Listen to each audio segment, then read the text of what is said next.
अस्सलाम वालेकुम दोस्तों, उम्मीद करता हूँ आप सब लोग खैरियत से हो गए। CS507 की आज की हमारी लेस सीरीज़ का लेसन नंबर 42 स्टार्ट करने जा रहे हैं। चलिए अब हम इसको बगैर टाइम ज़ाया किए पढ़ते हैं अपने लेक्चर की तरफ। आज का हमारा टॉपिक होगा सप्लाई चेन मैनेजमेंट। इसका इंट्रोडक्शन देख लेते हैं जी। आज के बिजनेस के ज़माने में आज का बिजनेस का ज़माना जो है वो ग्लोबलाइजेशन का है, जिसमें बिजनेस सिर्फ अपने मुल्क के तक महदूद नहीं रहते बल्कि दुनिया भर में कंपटीशन करते हैं। ग्लोबलाइजेशन का मतलब है जियोग्राफिकल बाउंड्रीज को क्रॉस करना, और उसके अलावा टेक्नोलॉजी स्पेशली इंटरनेट और वेब टूल्स का यूज़ करके बिजनेस को एफिशिएंट बनाना, यानी कि प्रोडक्टिविटी बढ़ जाए, कॉस्ट कम हो जाए, कस्टमर्स खुश हों, डिसीजन मेकिंग फास्ट हो और बिजनेस एक दूसरे के साथ नॉलेज शेयर कर सके। इसके अलावा ई कॉमर्स और रिस्क देख लेते हैं जी।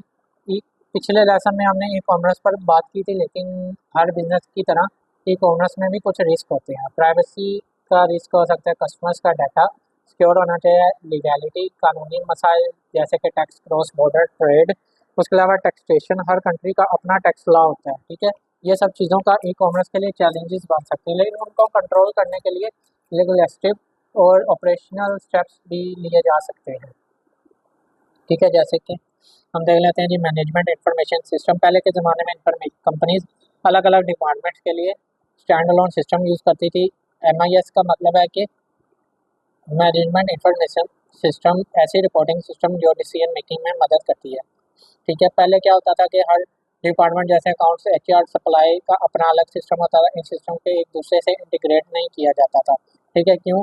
क्योंकि सिक्योरिटी इशूज़ का डर होता था। मैनुअल रिपोर्टिंग मतलब कि सस्ती होती थी, और उसके अलावा टेक्नोलॉजी भी उतनी एडवांस नहीं थी। उसके बाद है जी ERP, enterprise routing planning, resources planning. आजकल के बिजनेसेस स्टैंड अलोन सॉफ्टवेयर से काम नहीं चला सकते। हमें चाहिए कि end to end integrated system, यानी कि हर डिपार्टमेंट का डाटा एक सेंट्रलाइज सिस्टम में हो और रियल टाइम अपडेट हो। ठीक है, या इसे ही हम एंटरप्राइज रिसोर्सेज प्लानिंग कहते हैं। ये कस्टमाइज इंटीग्रेटेड सॉफ्टवेयर होता है जिसे में HR, accounting, inventory, sales, procurement सब कुछ कनेक्ट होते हैं। ठीक है, हमें यह इस सिस्टम का एक पार्ट होता है। ठीक है, ERP और इंटरनेट देख लेते हैं जी। इंटरनेट और ERP को और पावरफुल बना दिया। इंटरनेट ने ERP को और पावरफुल बना दिया। ऑनलाइन डाटा ट्रांसफ़र पॉसिबल हो गया, रियल टाइम फंक्शनैलिटीज़ आ गई हैं। अब सिस्टम डाटा को सिर्फ स्टोर नहीं करता बल्कि एनालाइज भी करता है। ठीक है, ERP का फोकस क्या जी? ERP का फोकस अब सिर्फ कंपनी तक नहीं होता, उस सप्लाई चेन और कस्टमर तक चला गया है। अब हम देख लेते हैं जी जेनेरिक ERP सॉल्यूशंस और BPR, बिजनेस प्रोसेस रीइंजीनियरिंग को। ठीक है, जब ERP इतना डिमांड में आया तो सॉफ्टवेयर कंपनीज ने जेनेरिक ERP सॉल्यूशन बनाया जो किसी भी इंडस्ट्री के लिए तैयार थे। ठीक है, उसमें क्या चीज़ें कस्टम डेवलपमेंट की ज़रूरत नहीं, कस्टम डेवलपमेंट की। उसके अलावा बस कंपनी को अपने काम को ERP के डिज़ाइन के मुताबिक एडजस्ट करना पड़ता था। ये कॉन्सेप्ट लेकर आया BPR को। ठीक है, बिजनेस प्रोसेस रीइंजीनियरिंग को, अपने काम करने के तरीके को बदलना ताकि ERP के साथ कंपैटिबल हो जाए। ठीक है, इसका मतलब था कि सिर्फ सॉफ्टवेयर फॉर्म्स नहीं चेंज होते, हम ह्यूमन माइंडसेट और डेली वर्क प्रैक्टिसेस भी चेंज होती हैं। ठीक है, अब इसके अलावा जी चैलेंजेस इन इम्प्लीमेंटेशन। ठीक है, इसमें क्या क्या चैलेंजेस आए थे जी के ERP इम्प्लीमेंटेशन सिंपल नहीं होता। इसमें होता है कि स्टाफ ट्रेनिंग करनी पड़ती है, data transfer from old to new system. उसके अलावा प्रोसेस रीडिज़ाइन होता था और हैवी कॉस्ट थी इसकी। ERP के लिए ज़रूरी है कि हर एम्प्लॉय कंप्यूटर यूज़ कर सकता हो, लेकिन डेवलपिंग कंट्री जैसे पाकिस्तान में तो ये मुश्किल है। ठीक है, उसके अलावा इंटीग्रेटेड अप्रोच की ज़रूरत। इंटीग्रेटेड अप्रोच में पाकिस्तान जैसे मुल्क में हर बंदा फुली कंप्यूटराइज नहीं है, इंफ्रास्ट्रक्चर इतना स्ट्रॉन्ग नहीं है, कॉस्ट भी इम्पोर्टेंट फैक्टर है। ठीक है, इस वजह से शायद हमें सिंपल सिंपल इंटीग्रेटेड अप्रोच पर वापस जाना चाहिए, यानी कि ERP की बजाय ऐसे सिस्टम जो कि कम्प्लेक्स हों लेकिन डिपार्टमेंट्स के दरमियान इंटीग्रेशन प्रोवाइड करें। इसके बाद हम देख लेते हैं जी इंटीग्रेटेड इंफॉर्मेशन सिस्टम का क्या मतलब है। ठीक है, इमेजिन करो कि एक कंपनी के सब डिपार्टमेंट जैसे sales, store, production, HR, finance अलग अलग काम ना करें बल्कि एक दूसरे से कनेक्ट हों। ठीक है, अगर सेल्स डिपार्टमेंट किसी कस्टमर के का सेल्स ऑर्डर एंटर करता है तो यानी data automatically store, packing, shipping और प्रोडक्शन डिपार्टमेंट्स को नोटिफाई करेगा। सब सिस्टम्स रियल टाइम में कनेक्टेड हों, यानी इनपुट एक जगह से हो और रिलेटेड सिस्टम में अपडेट हो जाए। ठीक है, इसको कहते हैं साइमल्टेनियस डाटा शेयरिंग और ऑटोमेटिक प्रोसेसिंग एग्जीक्यूशन।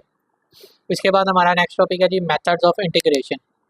इंटीग्रेशन के मुख्तलिफ मेथड्स हो सकते हैं जी, तीन है। कनेक्ट एग्जिस्टिंग मॉड्यूल सिस्टम्स, आपके पास ऑलरेडी कुछ सॉफ्टवेयर मॉड्यूल्स हैं जैसे फाइनेंस, एचआर, इन्वेंट्री, इनको कनेक्ट करके डाटा का फ्लो क्रिएट किया जाता है, ठीक है। उसके अलावा और सिस्टम को छेड़ने की बजाय हम ये करते हैं कि जी ज़रूरत नहीं, सिर्फ हमें उनको आपस में लिंक करते हैं, ठीक है। फ़ायदा हमें क्या होता है, कॉस्ट कम होती है, मसला पुराने सिस्टम का इंटीग्रेट मुश्किल और महंगा हो सकता है, तो टेक्नोलॉजी पुरानी होती है, ठीक है। अब उसके अलावा सेकंड मेथड है जी use SCM, supply chain management software. SCM software का यूज़ करके रॉ मटेरियल से लेकर फाइनल प्रोडक्ट तक का प्रोसेस मैनेज किया जाता है, ठीक है। इसका मकसद होता है इन्वेंट्री कंट्रोल करना, टाइम प्रोडक्शन करना, कस्टमर सेटिस्फैक्शन और कॉस्ट रिडक्शन। थर्ड यूज़ है जी, थर्ड मेथड है यूज़ ईआरपी सॉफ्टवेयर। जैसे पहले डिस्कस किया गया था कि एक कंप्लीट इंटीग्रेटेड सिस्टम होता है जो कि पूरे बिजनेस को मैनेज करता है, इसमें एचआर, सेल्स वगैरह आ जाते हैं, सारे डिपार्टमेंट्स। एससीएम सब कुछ इंक्लूडेड होता है, ठीक है, इंक्लूडेड होता है। एससीएम सॉफ्टवेयर का यूज़, एससीएम का मतलब है प्लान करना, इम्प्लीमेंट करना और कंट्रोल करना पूरी सप्लाई चेन को, ठीक है। सप्लाई चेन में ये सब कुछ शामिल होता है, रॉ मटेरियल्स का flow, in in process, inventory, finish goods वगैरह, डिलीवरी तक। एससीएम का ऑब्जेक्टिव होते हैं जी कस्टमर रिक्वायरमेंट्स को एफिशिएंटली पूरा करना, इन्वेंट्री और साइकिल्स टाइम को कंट्रोल करना और प्रोसेस में इम्प्रूवमेंट लाना। इसके बाद हमारा नेक्स्ट टॉपिक है कंपोनेंट्स ऑफ सप्लाई चेन।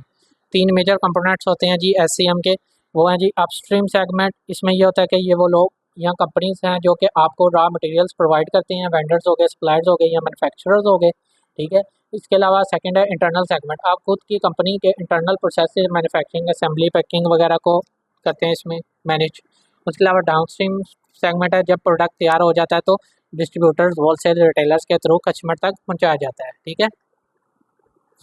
उसके बाद हम नेक्स्ट टॉपिक देख लेते हैं जी टाइप्स ऑफ सप्लाई चेन्स, ठीक है। सप्लाई चेन्स की भी तीन मुख्तलिफ टाइप्स होती हैं। नंबर वन है made to store, finish products ready होती हैं तो इन्वेंट्री को रियल टाइम में ट्रैक किया जाता है, मकसद जब डिमांड आए तो तुरंत डिलीवरी हो जाए, ठीक है। उसके अलावा कंटिन्यूस रिप्लेसमेंट, इन्वेंट्री को बार बार फिल करते रहना, स्टेबल डिमांड इन्वायरमेंट्स में यूज़ होता है ये। और इसके अलावा एग्जांपल इसकी आ जाती है ग्रोसरी स्टोर्स वगैरह, ठीक है। उसके अलावा थर्ड है जी बिल्ड टू ऑर्डर, जब ऑर्डर आए तो उसी वक्त प्रोडक्ट बनाया जाए, ठीक है।